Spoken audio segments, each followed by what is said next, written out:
បងប្អូនបាទឥឡូវមកផ្លេតយើងដើររកវាបាន2ហើយយ៉ាលាខ្លួនណាបងប្អូនលាខ្លួនណាយ៉ាលាខ្លួនណាមើលធ្វើមកទៀតអូមូកទៀតបងប្អូនមូកទៀតឥឡូវយើងនៅស្ងៀមចាំមើលវាយ៉ាងមួយទៀត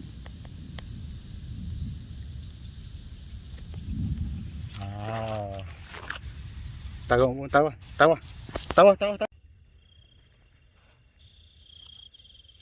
្អូនពីច្រើនពុះព្រៃយកឡើងវាដេកតាមជើងបងប្អូនវាខ្ពស់ដែរបងប្អូនមើលខ្ញុំមកវិធីសាស្ត្រចាប់វានេះពុះជើងបងប្អូនពុះព្រៃដែរ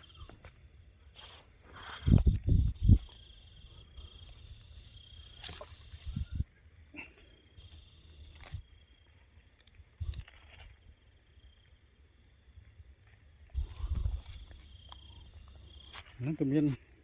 នមួយមាន2បងប្អូននេះអូ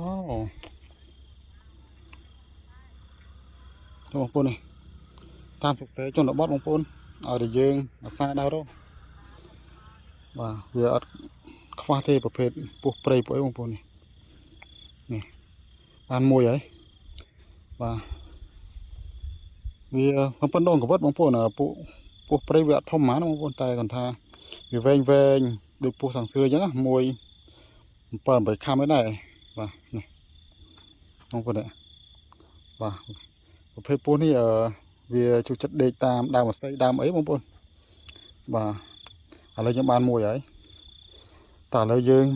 ចាប់ដើមចេញប្រមាញ់បន្តទៀតបាទ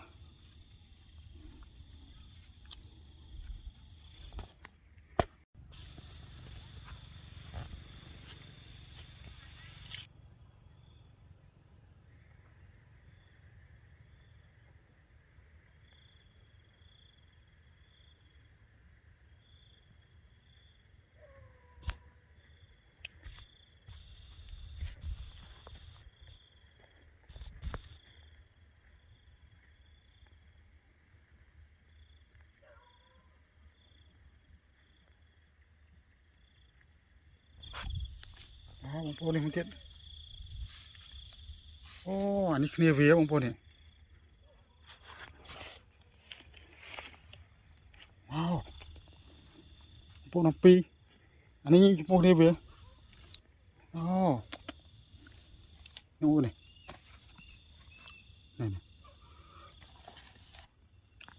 ផ្លែបាន2បងប្អូន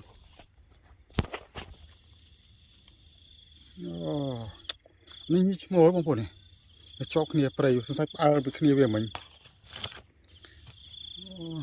នេះមានស្បុកចាបด้วยបងប្អូនអើយស្បុកចាបមានចាប់ពងនេះទៀតមើល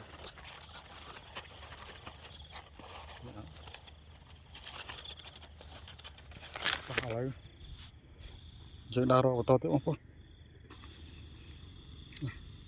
បាន2ហើយ2ហ្នឹងមួយឆ្នាំបាត់ហើយបងប្អូនអូនេះបងប្អូនអានេះប្រភេទពុះព្រៃគឺវាមានរូបរាងបែបហ្នឹងបងប្អូននេះបងប្អូនខ្លះប្រហែលជាអត់ស្គាល់ទេបាទនៅស្រុកស្រែបងប្អូនយើងអាចដើររកប្រភេទសត្វផ្សេងមិនថាយប់មិនថាភ្លឺបងប្អូនយើងអាចដើររកបានទាំងអស់ឲ្យតែយើងឧស្សាហ៍នឹងស្គាល់ពីរបៀបរស់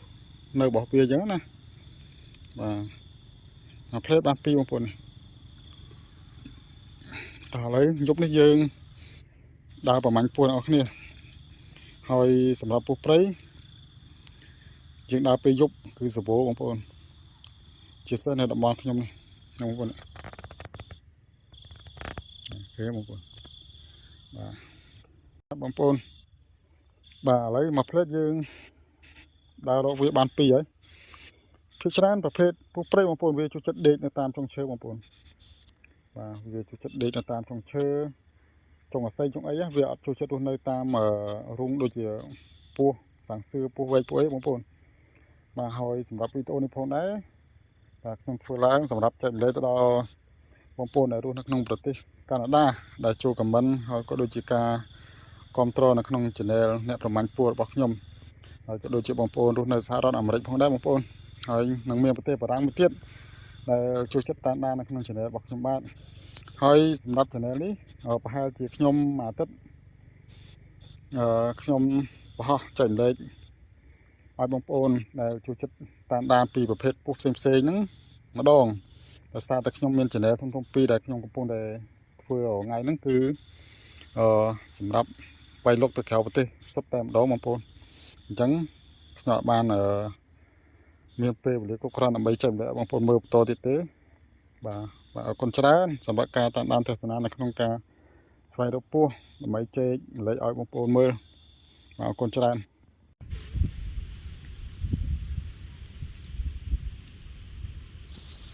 តើបងប្អូនតើយ៉ា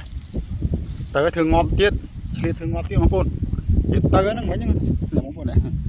ទៅហើយមិញឥឡូវធ្វើងាប់បាត់ទៀតហើយមើលវាម្ដងទៀតបងប្អូនមកមិនឥឡូវយើងសង្ងំនៅស្ងៀម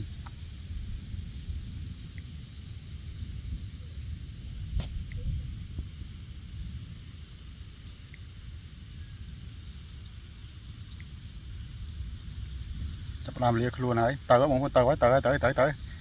បកែសំដែងមែនមើលទៅយ៉ាសំដែងទៀតដល់បងប្អូននេះខាងហ្នឹងបានអាហ្នឹងមួយគ្រាន់ដើរទូឯក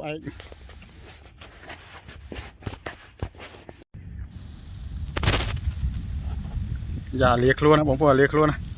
យ៉ាលាខ្លួនណាមើលធ្វើមួយទៀតមូកទៀតបងប្អូនមូកទៀតឥឡូវយើងនៅស្ងៀមចាំមើលវាយ៉ាងមួយទៀត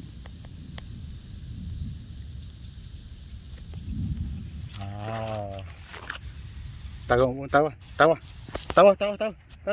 អូលឿនទៅ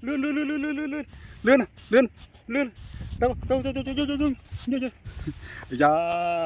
អូចាប់ដើមដេញយើងយ៉ាដេញហើយយើងយ៉ាដេញហើយបកាច់ទៀតអូបងប្អូនអើយដេញហើយបកាច់ទៀតមកនេះបងប្អូននេះដេញហើយបកាច់ទៀត